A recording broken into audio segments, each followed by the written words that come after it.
Hello friends, very good evening to all of you. I hope you are happy and healthy. We most welcome on the Arnoday IAS official YouTube channel. Myself Kapil Dev and I will teach you environment ecology, who's related your GS third paper, and it is important for your prelims, your mains, and for your easiness, for your suitability, I will divide into 6 parts. So let's see that. In the first part, we are study environmental ecology and function of ecosystem. First part में हम environmental ecology और जो environment के functions हैं उसको पढ़ेंगे, such as what is ecology, what is environment, what is food web, what is food chain, etc., ecological pyramids, etc. And second part, biodiversity and its measures. इसमें हम biodiversity के बहुत सारे measures, बहुत सारे events पढ़ेंगे. उसके बाद थर्ड पार्ट है अपना environmental pollution and environmental issues. Fourth part में climate change and mitigation strategies. Fifth part में act and policies हम पढ़ेंगे. सिक्स पार्ट में international organisation and conventions. So why we are focusing on the environment ecology, basically हम लोग ज़्यादा focus करते हैं, क्यों आप जानते हैं? चलिए बताते हैं. ये रहा आपके सामने प्रश्न. Why environment and ecology is more important for your examination related to prelims, related to mains? You know that? Doesn't matter. Why should we study environment and ecology in detail? Why? Because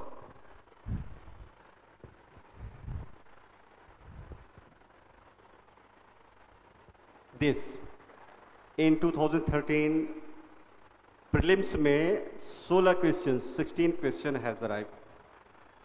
2014 20 question, 2015 13 question, 2016 12 question, 2017 15 question, 2018 11 question, 2019 20 question, 2022 25 question, 2021 16 question.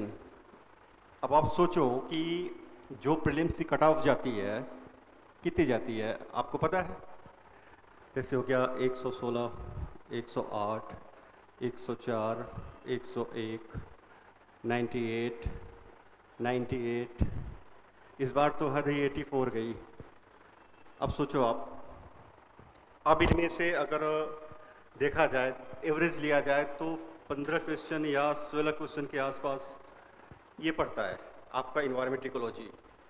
जितना आपके out of 100 में 16 question 15 question average पड़ता है.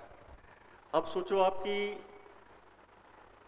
जैसे 84 है या 100 है, 110 है, 84 है, इनमें से अगर 30 या 32 नंबर्स आपके इन्वायरमेंट इकोलॉजी से हो तो कितना इजी हो जाएगा आपका एग्ज़ाम क्रैक करना. आप सोच सकते हैं कि इसकी इम्पोर्टेंस कितनी ज़्यादा है. इसकी इम्पोर्टेंस इसलिए ज़्यादा है क्योंकि जो इंडियन फॉरेस्ट सर्विस होती है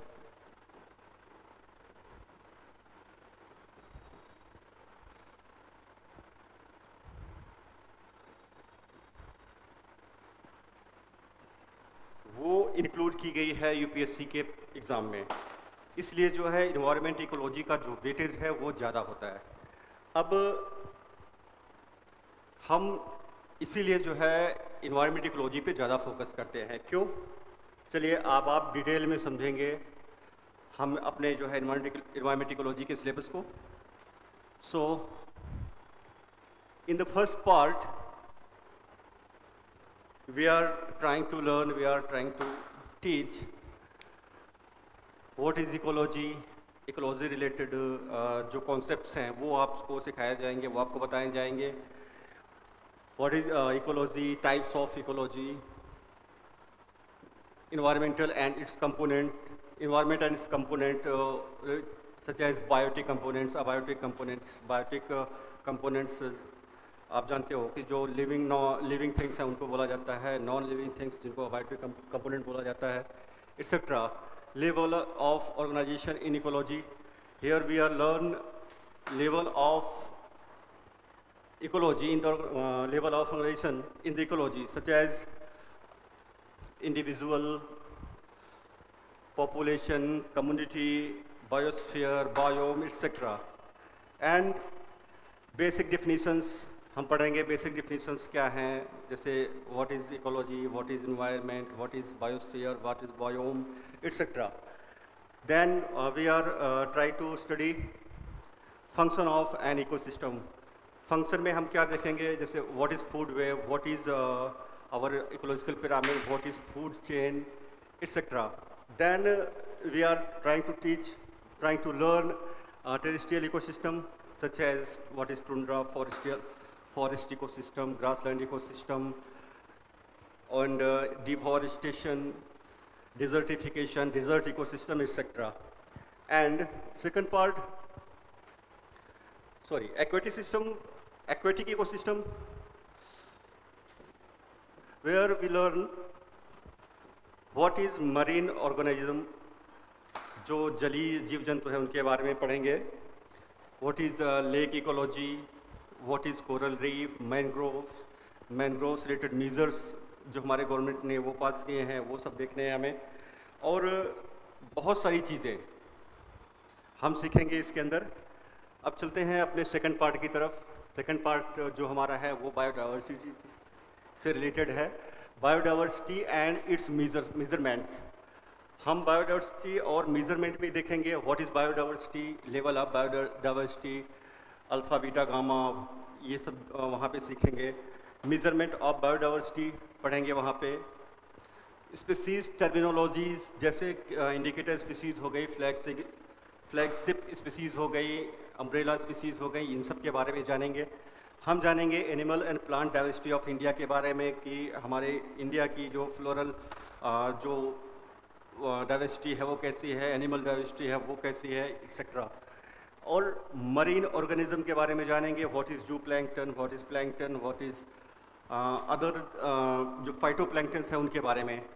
उसके बाद protected area networks, national park के बारे में जानेंगे, बायोस्फीयर रिजर्व के बारे में जानेंगे, और इको सेंसिटिव जोन्स के बारे में जानेंगे. कैसे हम जो है जीवों को संरक्षित करने के लिए हम प्रयास कर रहे हैं नेशनल पार्क के ज़रिए या फिर बायोस्फीयर रिजर्व के ज़रिए. What is tiger conservation site जो हैं वो क्या हैं, माइक साइट्स क्या हैं, एटसेट्रा हम जानेंगे इसके बारे में. फिर कंजर्वेशन एफर्ट के बारे में हम जानेंगे, जहाँ पे हम जो हमारे जीव जंतु हैं, जो हमारे क्रिटिकल इंडेंजर्ड हैं, जीव जंतु जो इंडेंजर्ड हैं, उनके बारे में जानेंगे कि कैसे संरक्षित कर रहे हैं उसको. जैसे प्रोजेक्ट टाइगर हो गया, प्रोजेक्ट एलिफेंट हो गया, प्रोजेक्ट लेपर्ड हो गया, एटसेट्रा, प्रोजेक्ट रेड पांडा हो गया, ये सब के बारे में जानेंगे. एंड देन थर्ड पार्ट में हम देखेंगे environmental pollution and environmental issues के बारे में जानेंगे, such as air pollution, water pollution, soil pollution, noise pollution, radio active pollution, plastic pollution, thermal pollution, bio remediation, solid waste, e waste, etcetera. Then उसके बारे में हम देखेंगे कि रिन्यूएबल एनर्जी अभी तक हम कैसे जनरेट कर रहे हैं, क्या क्या मेजर्स हैं उसके, etcetera. Solar energy, wind energy, hydro energy, इन सब के बारे में जानेंगे. एंड ओशियन थर्मल एनर्जी क्या है, हम इसके बारे में बहुत सारी जानकारियाँ इकट्ठा करेंगे आपके साथ. फिर बायोमास, जियो थर्मल एनर्जी, फ्यूल सेल्स, को जनरेशंस, यानी कि जो जनरेशन 1, जनरेशन 2, जनरेशन 3 के जो फ्यूल्स हैं वो कैसे हमने वो किए हैं, इसके बारे में हम जानेंगे. फिर वेस्ट टू एनर्जी, यानी कि हम वेस्ट से एनर्जी कैसे क्रिएट कर रहे हैं, वेस्ट से एनर्जी कैसे बनाई जाए, वो सीखेंगे. Then environmental issues related to sand mining in India, इसके क्या इम्पैक्ट हैं for habitat of wild life animals, habitat of humans. और कॉलोनी कोलैप्स डिसऑर्डर के बारे में हम जानेंगे, इसको कैसे संरक्षित किया जाए, गवर्नमेंट के मेजर्स क्या हैं उसके लिए जानेंगे.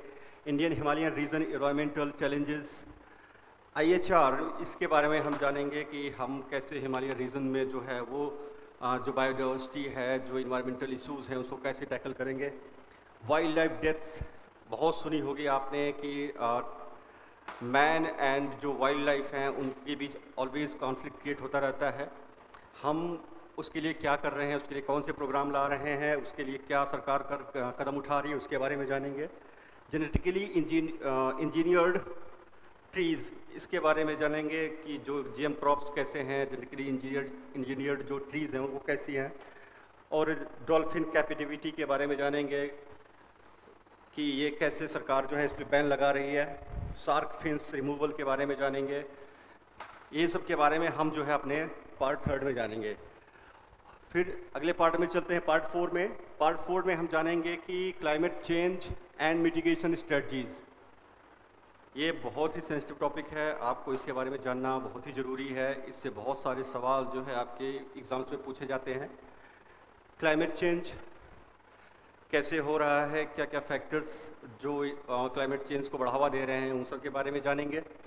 ओशियन एसिडिफिकेशन यानी समुद्र का जो अम्लीकरण हो रहा है वो क्यों हो रहा है, इस समय क्यों जो है समुद्र का पीएच फैक्टर जिसको बोला जाता है वो ज़्यादा बढ़ता जा रहा है, हम उसके बारे में जानेंगे। ओजोन डिप्लेशन, इसके बारे में जानेंगे, इसके कौन कौन से वो फैक्टर हैं जो इसको जो है बढ़ावा देते हैं, इसके बारे में जानेंगे। हम जानेंगे impact of climate change on India, IPCC की रिपोर्ट हम लोग पढ़ेंगे इसके बारे में। हम उसके आधार पे, on the basis of IPCC report, we are analyse the impact of climate change on India. Then mitigation strategies, what our government should try to tackle this problems. India the effort and climate change के संदर्भ में भारत ने मतलब क्या अपने कदम उठाए हैं, भारत ने क्या स्ट्रेटजीज लागू की हैं, क्या कौन कौन सी पॉलिसीज़ लाई हैं, उसके बारे में समझेंगे। क्लाइमेट चेंज ऑर्गेनाइजेशंस, हम इसके बारे में समझेंगे। अब चलते हैं हम अपने 5th पार्ट की तरफ। 5th पार्ट में हम देख रहे हैं एक्ट एंड पॉलिसीज़ के बारे में पढ़ेंगे कि विच कौन कौन सी एक्ट, कौन कौन सी पॉलिसीज़ जो है वो हमारे इन्वायरमेंट से, बायोडाइवर्सिटी से, इकोलॉजी से, इकोसिस्टम से संबंधित है। इन्वायरमेंटल लेजिस्लेशन एंड पॉलिसीज़, इसके बारे में जानेंगे। जैसे अपना वाइल्ड लाइफ प्रोटेक्शन एक्ट हो गया, WPA 1972 के बारे में जानेंगे। बहुत सारी जो गवर्नमेंट पॉलिसीज़ हैं, गवर्नमेंट एक्ट्स हैं, उसके बारे में जानेंगे। Institution and measures, many institution and measure, जैसे ZSI हो गया, जूलॉजिकल सर्वे ऑफ इंडिया, इसके बारे में जानेंगे। फॉरेस्ट सर्वे ऑफ इंडिया, इसके बारे में जानेंगे। इन्वायरमेंटल ऑर्गेनाइजेशन, इसके बारे में जानेंगे हम कि कौन कौन से वो इन्वायरमेंटल ऑर्गेनाइजेशंस हैं जो इन्वायरमेंट की सुरक्षा के लिए, इन्वायरमेंट की रिचनेस बढ़ाने के लिए, बायोडाइवर्सिटी को बचाने के लिए कार्य कर रहे हैं, उसके बारे में जानेंगे। अब 6th पार्ट में हम जानेंगे international organisation and conventions related to the environment, ecology, related to the climate change, जो कन्वेंशंस हुए हैं अभी तक, उसके बारे में हम सारी जानकारियाँ पढ़ेंगे।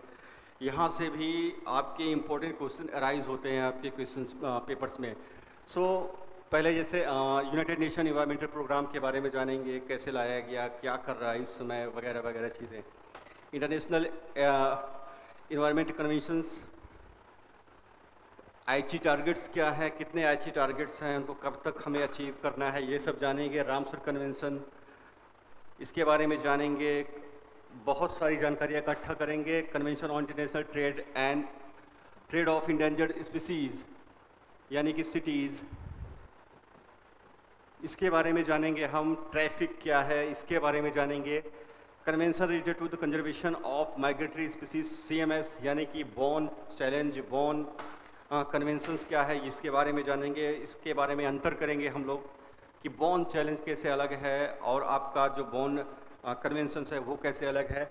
अभी तक भारत के जो ये जैसे 3 तरह से होता है, एवियन के लिए हो गया, और ये टेरेस्ट्रियल के लिए हो गया, और ये वाटर के लिए हो गया। भारत ने अभी तक मतलब कि ये इन तीनों में से कौन कौन सा पार्ट साइन किया है, भारत सिग्नेटरी रहा है। अब देखेंगे हम जो है coalition against wild life trafficking, इसके बारे में पढ़ेंगे। इंटरनेशनल ट्रॉपिकल टिम्बर, ITTO के बारे में पढ़ेंगे। UNFF United nation forum on forest के बारे में पढ़ेंगे। इससे रिलेटेड जो रिपोर्ट्स जारी होती हैं वो हम आपको समझाएंगे, वो हम आपको बताएंगे। ग्लोबल टाइगर फोरम के बारे में पढ़ेंगे, IUCN के बारे में पढ़ेंगे कि IUCN कैसे रेड लिस्ट जारी करता है। IUCN की रेड लिस्ट में how many categories IUCN have in red list, in pink list, green list.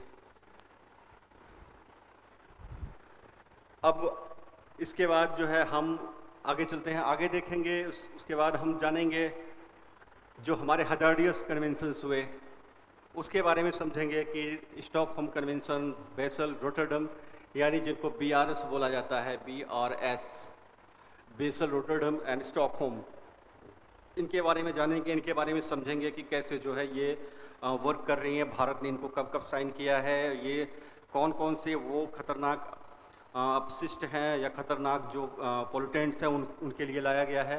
United nation convention on compound desertification, UNCCD के बारे में जानेंगे। ये अभी इसका कोप अपने ही यहाँ हुआ था नोएडा में, तो अब इसने क्या क्या मतलब कि इसमें शपथ लिए गए, क्या क्या मतलब घोषणा पत्र लाए गए, वो सब जानेंगे। IWC इंटरनेशनल व्हेलिंग कमीशन के बारे में जानेंगे कि व्हेलिंग की शिकार के लिए कौन कौन सी वो संस्थाएं हैं, वो उसके बारे में समझाएंगे। और ये कैसे जो है व्हेल के शिकार को जो है ये प्रतिबंधित करता है, इसके बारे में आप लोग को पता होगा। इम्पोर्टेंट एटमॉस्फेरिक कन्वेंशन हम जानेंगे, नागोया, वियना, मॉन्ट्रियल, पेरिस, इस सब के बारे में जानेंगे। सो फ्रेंड्स, ये आपका रहा टोटल सिलेबस, जिसको हमने 6 भागों में बांटा था आपकी सुविधा के लिए। और आपको टॉपिक टू टॉपिक जो है हम समझाएंगे, टॉपिक टू टॉपिक जो है हम इसको लेके चलेंगे आपके साथ। अब इसी के अराउंड अपन सारा स्टडी करेंगे, सब कुछ इसी के अराउंड देखा जाएगा। तो मिलते हैं क्लास में। Thank you.